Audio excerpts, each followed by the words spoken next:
Reflect in English podcast. Welcome back to Reflect in English podcast. I'm Maya. I'm Leo. We're so happy you're here again. Today, we're talking about how to talk to yourself in English. That's right. Not talking to other people in English, but to yourself. So many English learners say, I want to think in English. I want to sound natural. But they don't know how to get from studying English to living in English. And that bridge, my friends, is self-talk. You do it in English instead of your native language. It's one of the most powerful ways to improve your English thinking, confidence, and fluency. You don't need a teacher. You don't need a partner.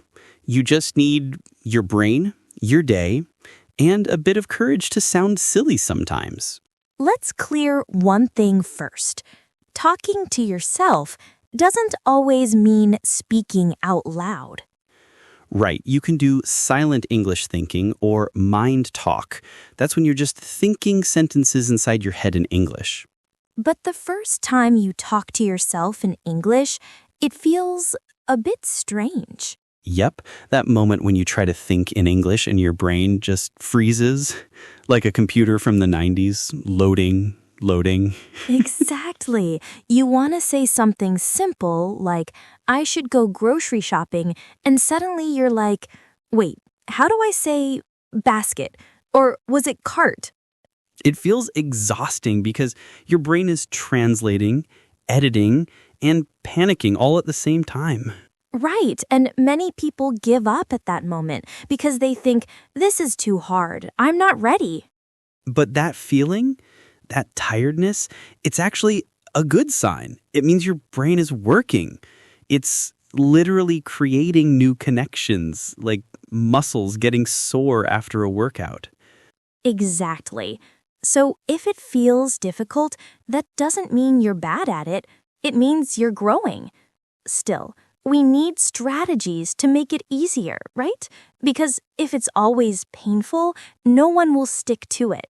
For sure. So let's share a few tricks to survive the English thinking fatigue. My first tip: don't try to think in long sentences. Start with micro thoughts. Like one-word or two-word thoughts. Coffee, hot, bus, late again. Yes, that's already thinking in English. Your brain doesn't need full grammar to start forming English habits. The goal is to stay in English, even if it's broken English. Exactly.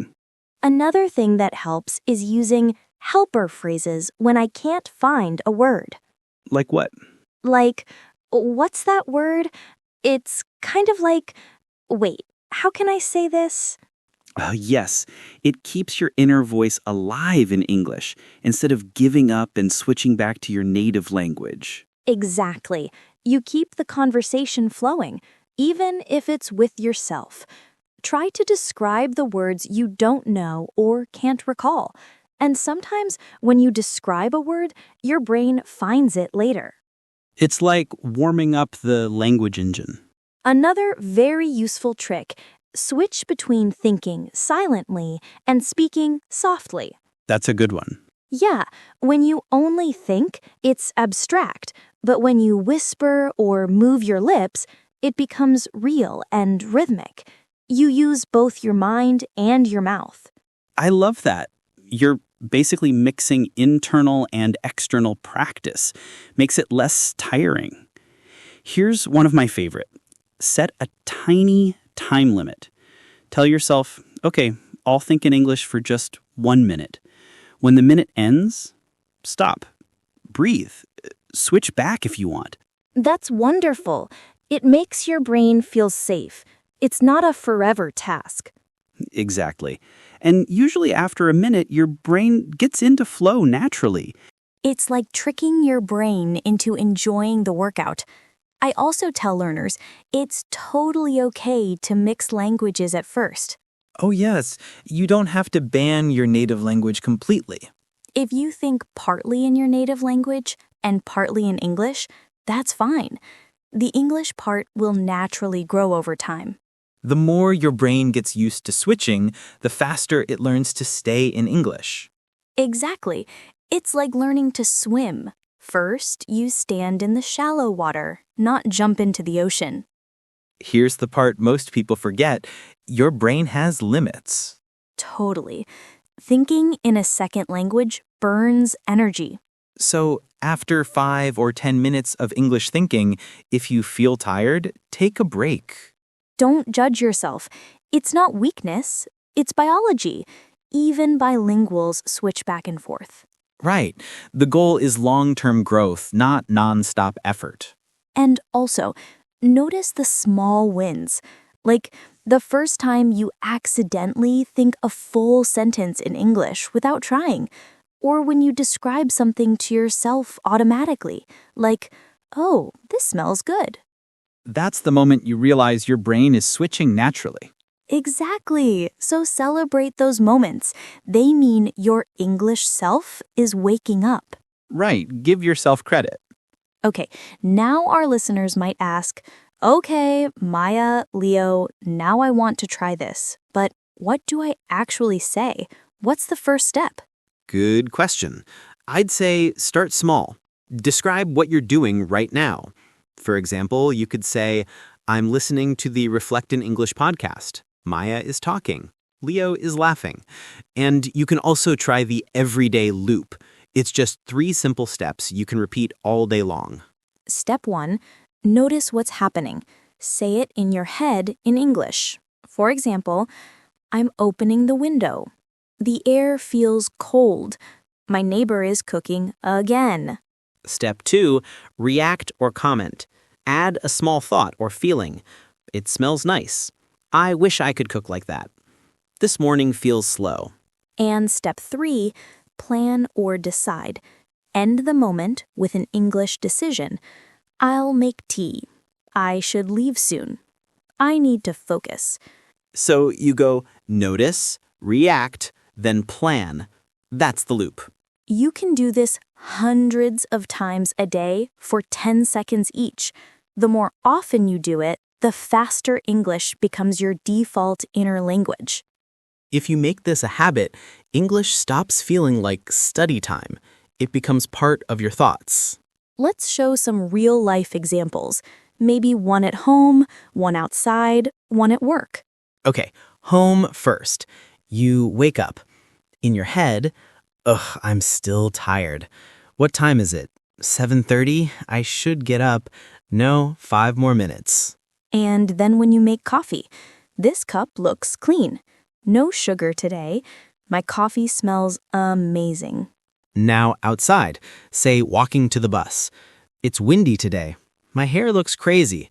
Oh, the bus is coming. Please don't be full. And even at work, I have 2 emails to write. I'll do the hard one first. Wait, what was the deadline? I should check. The trick is to stop judging.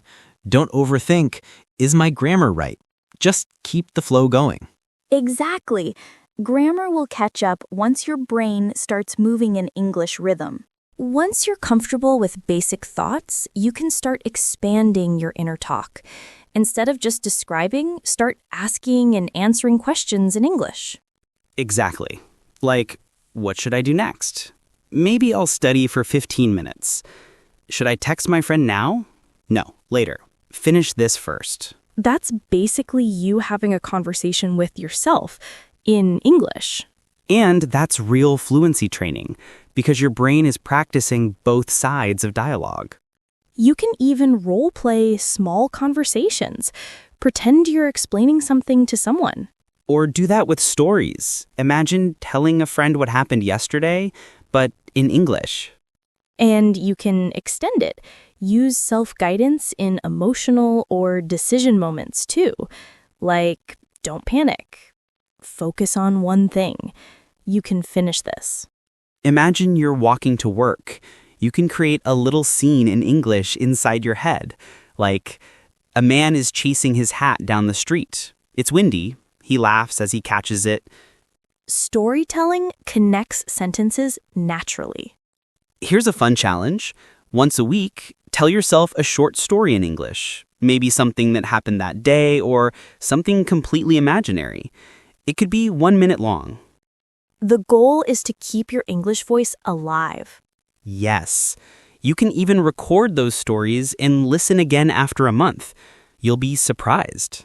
That's a great way to measure growth. A lot of learners say, I don't have time to practice English. But the truth is, self-talk fits into your busy day. Totally. Because you can do it while doing something else.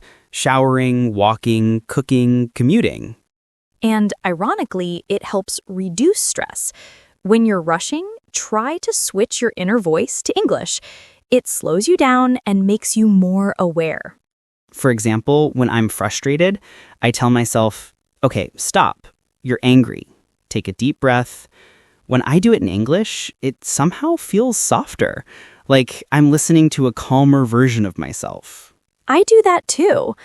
It's okay, Maya. You're doing your best. English becomes like a friend's voice. Yes. And because you're focused on expressing your feelings in English, you automatically breathe slower, choose words, and get calmer. So next time you feel overwhelmed, use English not only to talk about life, but to talk through life. Talk through life. I like that. Let's talk about how to make self-talk a habit, because it's easy to start, but hard to continue. True. The key is to connect it to existing habits. Don't say, I'll practice English self-talk at 8 p.m. Instead, say, every time I make coffee, I'll say 3 sentences in English. Yes, that's called habit pairing. Attach English to something you already do. For example, when you brush your teeth, describe your day in English. When you open your laptop, say what you'll do next. When you go to bed, reflect in English. Exactly. And if you miss a day, don't punish yourself. Just restart the next moment. Right. Over time, your brain will start switching to English automatically. You'll notice yourself thinking, I'm hungry, or that's weird, in English, without effort. That's when you know English becomes part of your inner voice. Sometimes people ask, what if I don't know the English word? Great question. Here's the trick. Don't stop. Use what you do know to keep the sentence going. Like, if you forget the word vacuum cleaner, you can say, that thing that cleans the floor. I'll use that. Yes, describe around the word. It's called circumlocution, and native speakers do it all the time. And later, you can check the word if you're curious. But in the moment, keep talking, keep thinking. The real goal of self-talk isn't vocabulary growth. It's mental fluency, keeping your mind in motion. Exactly. Let's give our listeners more examples of when they can practice. Because sometimes you think, I don't have time, but you actually have dozens of many moments. Totally, like waiting for the elevator. You can say in your head, okay, come on, I'm late. Or while cooking, this onion is too big. I should cut it smaller. Oops, my eyes hurt. Or brushing your teeth. I look sleepy, my eyes are puffy. Okay, 2 more minutes. Even scrolling on your phone, describe what you see. She looks so happy in that photo. Wow, that's a cool outfit. I shouldn't waste time, but one more video. Every small moment is a chance to activate English. And the more often you do it, the less study time you need later, because English becomes the background of your mind. Yeah, and now it's time to go deeper into the advanced stage of talking to yourself. Not just describing what's around you, but reflecting, reasoning, and even dreaming in English. For example, before bed, instead of just replaying your day silently, you can do it in English. Like, today was a long day. I did my best at work. I felt nervous in the meeting, but I handled it. Or, I was distracted this morning. I should plan better tomorrow. Yes, It's like journaling, but in your head. You can call this the evening review. You can do it in bed with your eyes closed. Step 1, replay what happened. Step 2, describe how you felt. Step 3, say one thing you learned. And you can keep it short, 3 sentences. I learned to be patient. I'm grateful for my friend. Tomorrow, I'll wake up earlier. Doing that in English helps you think with calm, structured thoughts. And over time, you start to express complex emotions fluently. Okay, next level. This one's my favorite. Arguing with yourself in English. Nice. It's actually really good brain training. Let's say you're deciding something, like, should I buy this expensive laptop? You can have the debate in English, like, I should buy it because it'll help my work, but it's too expensive. Yeah, but I'll use it every day. Still, maybe I can wait for a discount. That's great. You're practicing reasoning, comparison, and persuasion, all in English. Exactly. And you can do this for any topic, from daily life to big questions, like, should I move to another city? Or what kind of person do I want to be? That's when your English really matures. Yes. At first, it felt strange, but after a while, it became fun. I'd argue both sides like a lawyer. I can totally imagine that. I think one of the most beautiful parts of self-talk is self-encouragement. Exactly. Your English inner voice can lift you up. Say to yourself, it's okay, I'm learning, I'll get better. Or, hey, at least I tried. Or, mistakes mean progress. That's right. Encourage yourself like you would encourage a friend. Would you tell your friend, you're terrible? No, you'd say, you're improving, keep going. I love that. And when you do it in English, your self-talk becomes a positive loop. Practice plus motivation. Like these. I can handle this. I've done hard things before. I'm proud of myself. They're powerful. Now, let's talk about something deeper. Identity. When you talk to yourself in English, you start creating a slightly different version of you. Yes, sometimes your English self feels more confident, more open, more curious. It's like English gives you permission to be someone new. Not fake, but a new angle of who you already are. That's one of the most beautiful results of long-term self-talk. You start noticing that your English thoughts have a tone. Maybe calmer, maybe bolder, maybe funnier. And that's normal.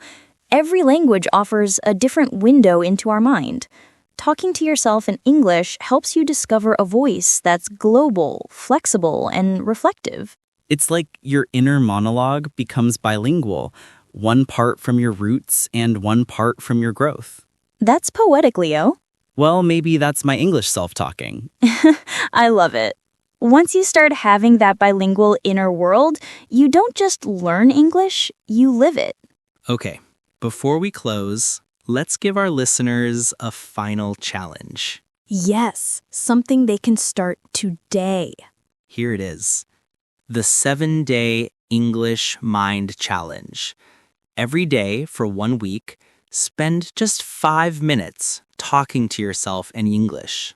You can choose any of these formats. Describe your surroundings. Reflect on your day. Argue both sides of a question.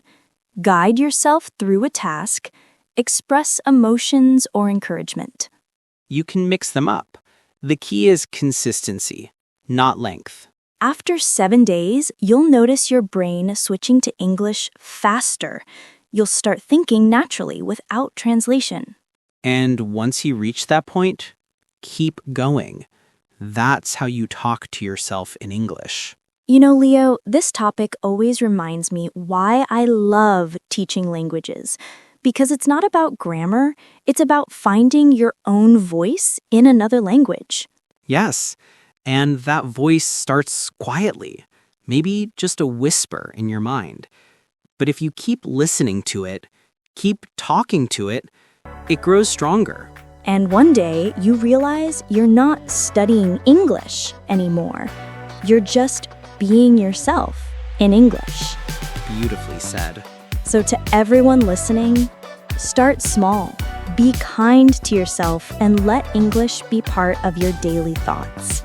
Because every English sentence you whisper to yourself is one step closer to fluency, confidence, and self-understanding. Thank you for joining us today on Reflect in English podcast. I'm Leo. And I'm Maya. Keep reflecting, keep talking, and keep growing in English and in life. See you next time.